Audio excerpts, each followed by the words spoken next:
Գյուղական այն դպրոցներում, որտեղ ուսուցչի թափուր հաստիքներ կան եւ չեն լրացվում, էլեկտրոնային դասավանդում են իրականացնում մենթոր դպրոցների մասնագետները։ Ըստ նախարար Անդրեասյանի, այժմ 96 գյուղական դպրոցների 5250 երեխա այս միջոցով առարկաների դասավանդում է ստանում 190 ուսուցչի կողմից։ Ոլորտի փորձագետները, սակայն, մտահոգություն են հայտնում դասավանդման այս մեթոդի արդյունավետության վերաբերյալ։ Շատ դպրոցներ իրենք նույնպես բողոքում են այդ իրավիճակից, որովհետև նրանք գտնում են, որ ավելի լավ է ունենալ թեկուզ ոչ մասնակետ ուսուցիչ տեղում, քան թե կազմակերպել այդպես հեռավար դասեր, որոնց արդյունավետությունը ոչ միայն Հայաստանում, ընդհանրապես ամբողջ աշխարհում կասկածի տակ է դրվում։ Մանավանդ եթե այնպիսի առարկաներին է վերաբերվում, որոնք օրինակ փորձարարական ինչ-որ բաղադրիչ ունեն, բնագիտական հատկապես առարկաներին, ընդհանրապես թույլատրելի չի նման ձևով դասեր վարել։ Հեռավար դասապրոցեսները ոչ միայն անարդյունավետ են ըստ փորձագետի,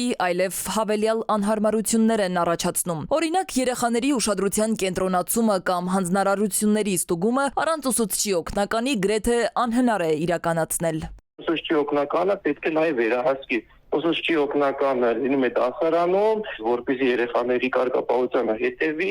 մեծ էկրանի առաջ նստում են աշակերտները,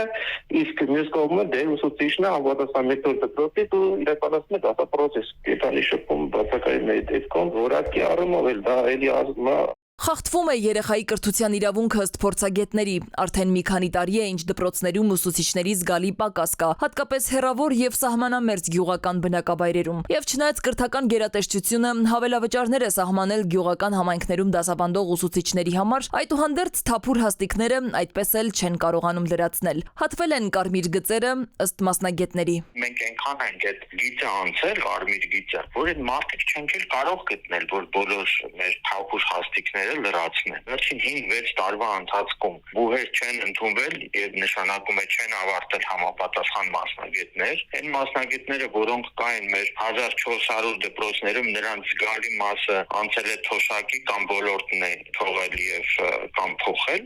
եւ դա է պատճառը, որ նույնիսկ ամենալավ պայմանները հիմա առաջարկվի ուսուցիչների։ Նրանց թիվը ուղղակի չի հերիքի, որպեսզի լրացնեն բոլոր թափուր հաստիքները։ Ցավոք սրտի տենդենսը այն է, որ գնում են օրինակ Երևանում սովորում են ու շատ դեպքերում ընդունում են Երևանում աշխատանքի չեն գալիս համայնքներում։ Իրենց կյանքը չեն պատկերացնում երիտասարդները համայնքներում աշխատել, գործունեություն ծավալել։ Փորձագետների դիտարկմամբ հենց սա է նաև պատճառը, որ կրթության նախարարությունը արդեն երկրորդ տարին է, ինչ բարձրագույն կրթություն ստացած, բայց մանկավարժական կրթություն չունեցող մասնագետներին հնարավորություն է ընձեռում կրեդիտներ հավաքել եւ աշխատել որպես մանկավարժ։ Միաժամանակ խնդրի կարգավորման համար մասնագետներն առաջարկում են մենթոր դպրոցների ուսուցիչներին գործուղել գյուղական դպրոցներ, թեկուզ մեկ ամսով ու խտացված ծրագրով դասավանդելու, բայց ոչ երբևէ հեռավար կրթությամբ ուսուցանելու։ Սվետլանա Ավդիշյան, ժամը լրատվական։